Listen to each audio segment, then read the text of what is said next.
¿Alguna vez os habéis parado a pensar cómo un gesto, literalmente minúsculo, casi invisible para la mayoría, puede cambiar el curso de la medicina y de la historia por completo? Pues hoy vamos a sumergirnos de lleno en una historia increíble, súper emotiva y llena de fuerza que trata exactamente de eso. Todo arranca con una decisión totalmente a contracorriente. Os presento a William Nightingale.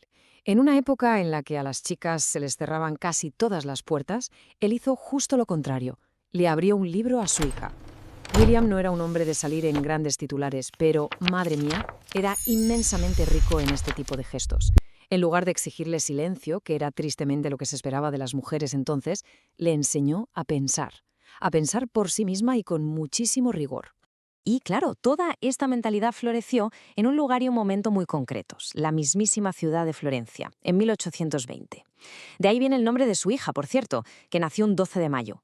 Su padre tenía esta convicción casi revolucionaria de que la verdadera belleza no estaba solo en las calles o los edificios, sino en las ideas. Así que, adelantándose muchísimo a su tiempo, se remangó y le enseñó matemáticas, filosofía, griego, latín. Vamos, le dio la inmensa capacidad de leer el mundo con rigor y con alma.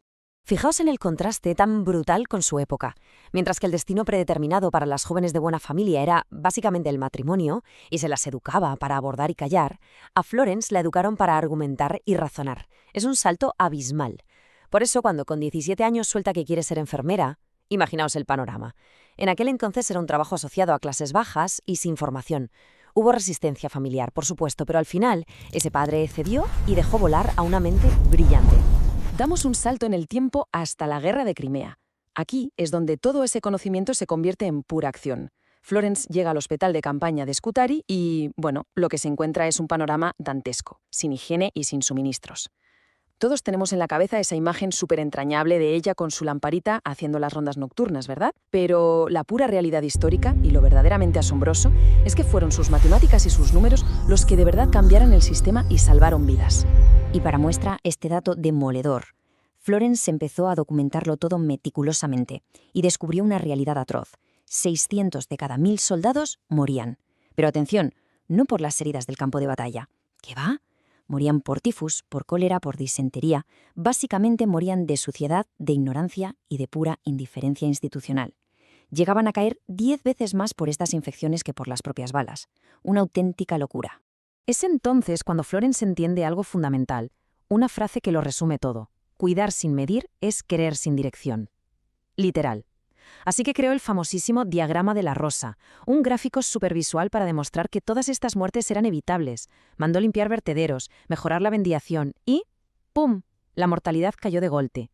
Y no se quedó ahí. Cogió todos esos datos, se plantó ante los ministros británicos y ante la mismísima reina Victoria y les obligó a hacer reformas sanitarias urgentes. Y eso que no se lo pusieron nada fácil, ¿eh? Los médicos del ejército la miraban con rechazo, le decían que no era lugar para una mujer que se volviera a casa. Pero ella, ni caso, se mantuvo firme como una roca. Se llevó su lámpara, sí, pero también sus estadísticas incontestables a la oscuridad de todo aquel sufrimiento humano. Nos demostró que la enfermería no es rendirse ante el dolor, sino plantarle cara. Y hacerlo combinando ciencia, presencia constante y muchísimo corazón.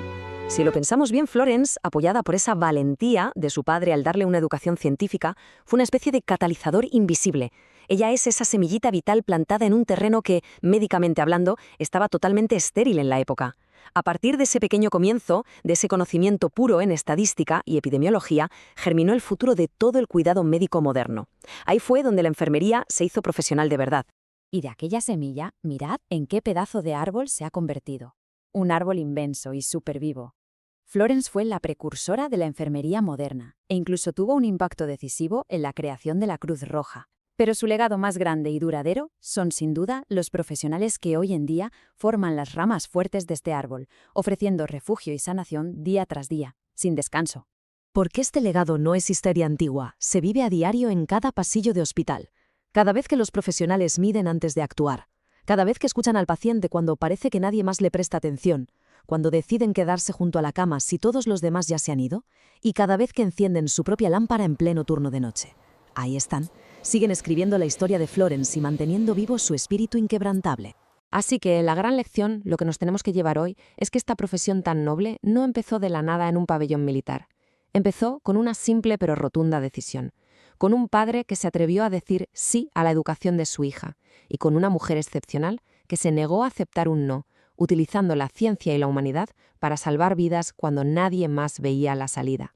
Hoy, ese legado sigue latiendo fuertísimo en nuestras clínicas y hospitales. Y para cerrar este recorrido, me gustaría dejaros con esto.